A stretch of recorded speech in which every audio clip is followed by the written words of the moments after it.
முன்னோர்கள் ஆராய்ச்சி செய்து இந்த உலகத்துல இந்த பிரபஞ்சத்திலிருந்து எடுத்த கர்மவினை தீர்க்கக்கூடிய மூல மந்திரம். நீங்க கோவில்ல போய் விளக்கேத்துறதா இருந்தா இந்த மந்திரத்தை ஒரு முறை சொல்லுங்க.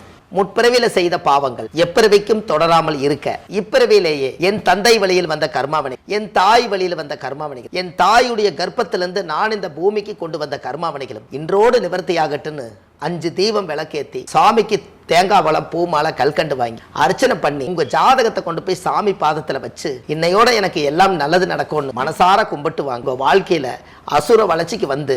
அனைவருக்கும் வணக்கம். பாரம்பரிய திருவள்ளுவர் குல வம்சம் பிரசன்ன ஜோதிடர் சுப மாரிமுத்து திருப்பூர்லேருந்து இந்த பதிவு உங்களுக்காக. இன்றைக்கு ஒரு அற்புதமான விஷயங்க. பூச நட்சத்திரம் இல்லைங்களாங்கம்மா. பூச நட்சத்திரத்தில் யாராவது ஒரு பிறந்தா அவங்க கடகராசியில் தான் பிறப்பாங்க. ஓகே. இந்த கடகராசியில் பிறந்தா இந்த கடகம்னா நண்டு கேள்விப்பட்டிருப்பீங்க. இந்த நண்டு குஞ்சு பொரிக்கிறத பார்த்துருக்கீங்களா? நண்டு குஞ்சு பொரிக்கிறத. இந்த நண்டு என்ன பண்ணுன்னு கேட்டிங்கன்னா, கடகம்னா நண்டு இந்த மேலேக்கு பேக்கிங் இருக்குது, கீழே பேக்கிங் இருக்கிறனால இந்த பலகால் ராசி நண்டாக இருக்கிறனால அவ்வளவு சீக்கிரம் அது பிரசவமாகி வெளிவரக்கு எங்கேயுமே இடம் இல்லை. அதனால் என்ன ஆயின்னு கேட்டிங்கன்னா, நிறையா நண்டுகள் 5-6 நண்டுகள் வயிற்றுக்குள்ளே உள்ளே உட்காந்து இந்த நண்டு வந்து என்ன பண்ணால் தாயுடைய ஓடு உடஞ்சி இந்த குஞ்சுகளெல்லாம் பொழைச்சிக்கு, இந்த தாய் மட்டும் மடிஞ்சிடும். அப்போ தியாகம் செய்யக்கூடிய ஒரே ராசி கடகராசி. அதான் தாய் தானே உங்களுக்கு சாப்பாடே கொடுக்குறதா இருந்தாலும் இந்த பெத்த தாய்க்கு தான் நம்ம எவ்வளோ சாப்பிடுவேன்னு உங்களுக்கு தெரியுமாம்மா? என்னங்கம்மா?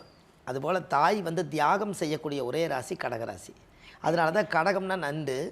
வயிற்றில் இருக்கிற குஞ்சுக்கு நல்லா இருக்கிறதுக்காக தாயே வந்து மடிச்சு போகுதுன்னா தியாகம் செய்து. கண்டிப்பாக. என்னங்கம்மா?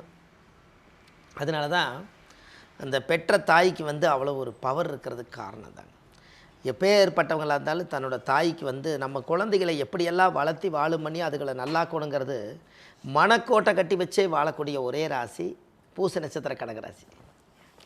இந்த பூச நட்சத்திரத்துக்காரர்களுக்கு ஒரு பெரிய சிறப்பு இருக்குதுங்க. இந்த பூச நட்சத்திரத்தில் பிறந்தா சனி திசையில் தான் அவர் பிறப்பார். ஓகே. என்னங்க? பூச நட்சத்திரம் பிறந்தால் அவர் சனி திசையில் தான் பிறப்பார். இந்த சனி மகா திசை அவருடைய வாழ்க்கையில் என்ன பண்ணு அப்படின்னு கேட்டிங்கன்னா, குடும்பத்துக்குள்ள எல்லா போராட்டத்தையும் சகிப்புத்தன்மையோடு வாழ்ந்துட்டு பிறக்கும்போதே சனி மகா திசையில் அது பிறக்குங்க. அப்போ சனி திசையில் பிறந்தோடனே அந்த குடும்பத்தில் வறுமையாக தான் இருப்பாங்க. எத்தனையோ கஷ்டங்கள் இருந்தாலும் அந்த சனி திசை தாயுடைய கர்ப்பத்தில் எவ்வளவு இருப்பு இருக்குதோ அவ்வளவு காலம் அந்த குடும்பத்துக்கு ஒரு வறுமை கொடுக்கும். அதுக்கப்புறம் தான் அவர் சொத்து வாங்குவார், இடம் வாங்குவார், வீடு கட்டுவார், எல்லாமே செய்வார்.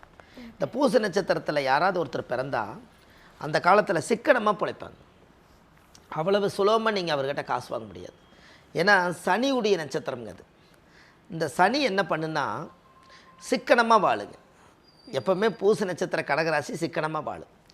அளவாக வச்சுக்கலாம். என்றைக்கு இருந்தாலும் காலத்துக்கு காசு வேணும்னு சொல்லி ஆரம்ப திட்டத்தை எச்சா போடுங்கன்னு.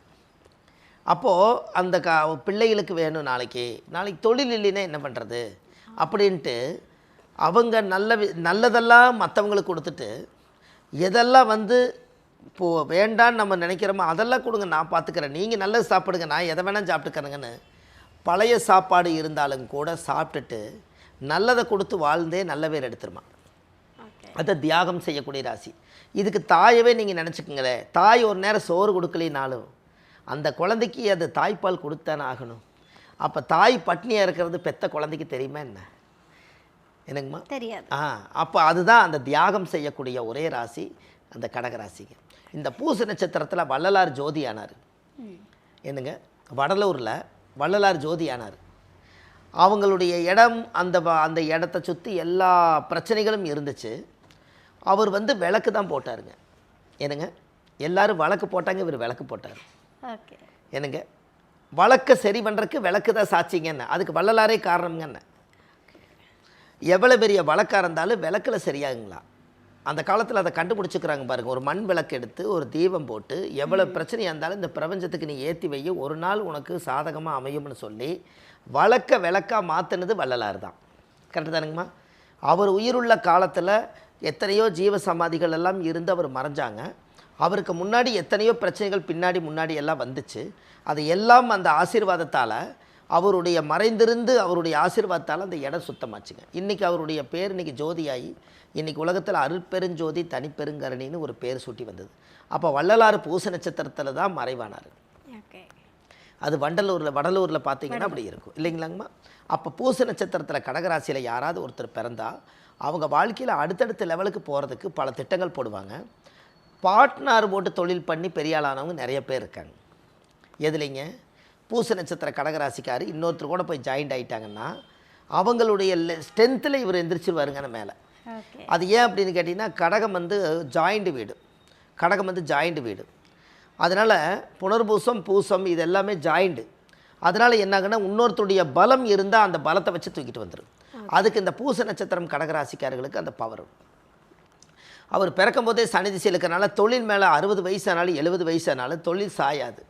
அவர் பிறந்ததுலேருந்தே கஷ்டப்பட்டுட்டு தான் இருப்பாருங்க. ஆனால் தொழிலில் அவர் வின்னிங்கில் இருந்துக்கிட்டு தான் இருப்பார். 2 பணம் சம்பாரித்து இதை போட்டு அதை எடுக்க, அதை போட்டு இதை எடுக்க, எதையாவது ஒன்று சரி பண்ணி அவர் லைஃப்பில் நல்லா இருப்பார்.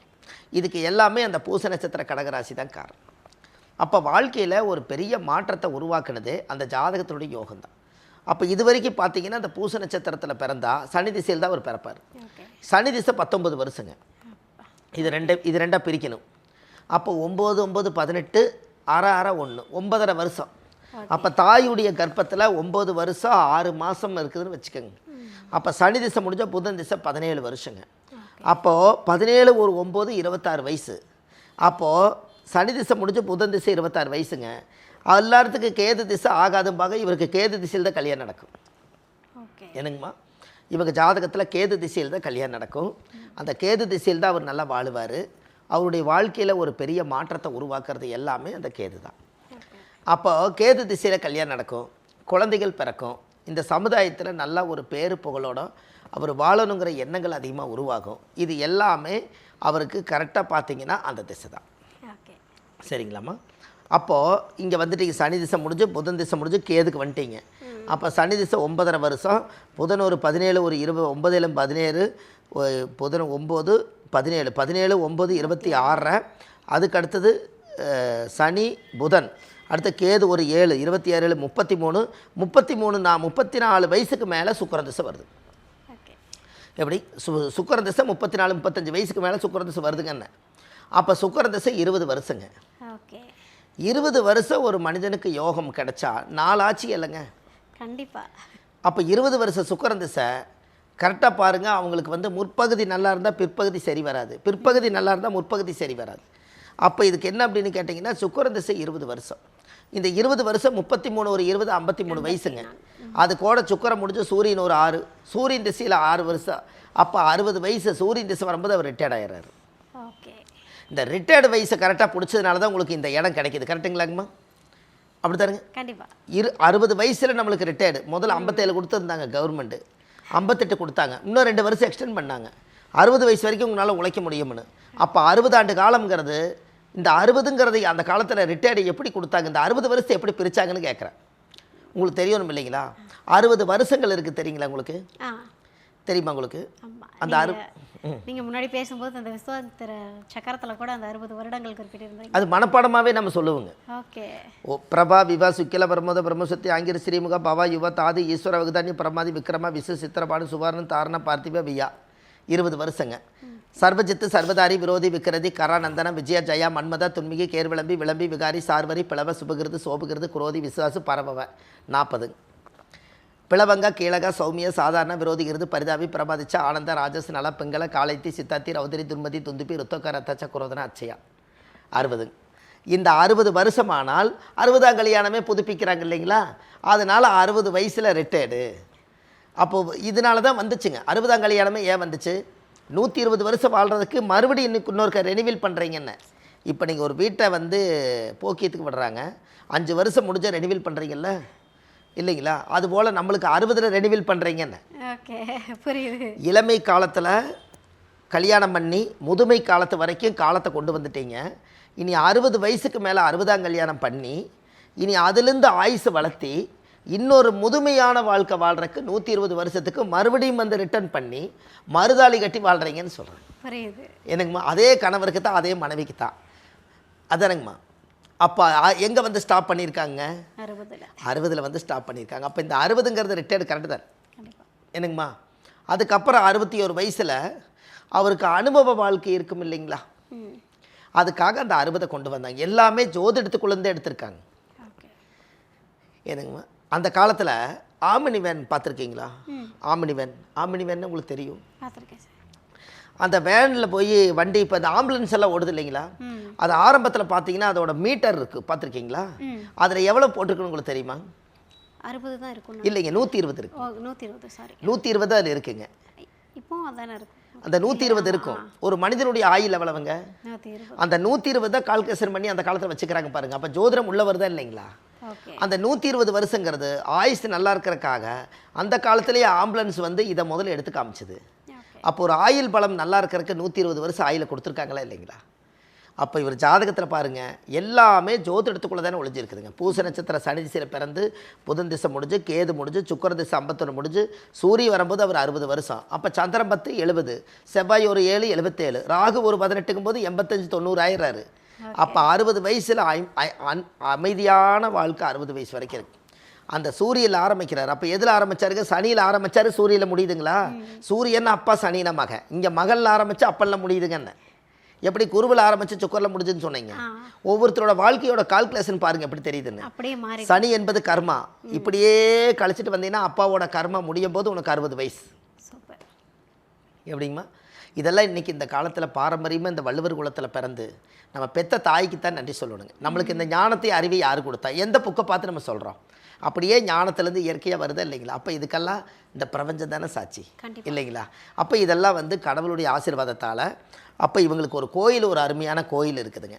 அந்த சனியுடைய நட்சத்திரம் பூச நட்சத்திரக்காருக்கு ஒரு அற்புதமான ஒரு கோயில் இருக்குது. அந்த கோயிலை உங்களுக்கு நான் வந்து சொல்கிறேன். அந்த கோயிலுக்கு நீங்கள் போயிட்டு வந்தாச்சுன்னா, அந்த கோயிலுக்கு போயிட்டு வந்ததுக்கப்புறம் அவருடைய லைஃப்பில் ஒரு அசுர வளர்ச்சி இருக்குதுங்க. கண்டிப்பாக இதை நீங்கள் பகிர்ந்துட்டு இது எல்லாம் பண்ணிட்டு வாங்க. உங்கள் வாழ்க்கையில் ஒரு மிகப்பெரிய ஒரு சக்தி இருக்குதுங்க. அதனால் வாழ்வது ஒரு முறை, வாழ்த்தட்டும் தலைமுறை. பூச நட்சத்திரத்தை பற்றி பேசிகிட்டு இருக்கோம். ஸோ இவங்க வழிபடக்கூடிய தெய்வம் இது, எங்கே போய் வழிபட்டுட்டு வந்தால் இவங்க வாழ்க்கை மாறும்? கண்டிப்பாங்கம்மா.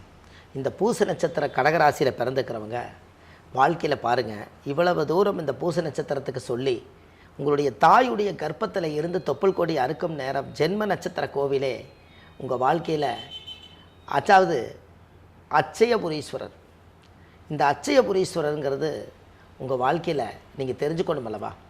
இது வந்து ராமேஸ்வரம் பக்கத்தில் அந்த கடற்கரை சாலையிலேயே இருக்குது. ஒரு 30 கிலோமீட்டர் தூரத்தில் விலங்குளம்ங்கிற ஒரு ஊரில் அச்சயபுரீஸ்வரர். இந்த அச்சயபுரீஸ்வரங்கிறது ஒரு பெரிய ஒரு பவர். ஆச்சிபுரீஸ்வரர், அச்சயபுரீஸ்வரர் எல்லாம் ஒன்று தான். அப்போ நீங்கள் கண்டிப்பாக இந்த கோயிலுக்கு போயிட்டு வந்தால் உங்கள் வாழ்க்கையில் ஒரு மிகப்பெரிய அசுர வளர்ச்சி நடக்கும். உங்கள் கர்ம வினையெல்லாம் தீரும். கண்டிப்பாக இதை செஞ்சுட்டு வாங்க, நல்லதே நடக்கும்.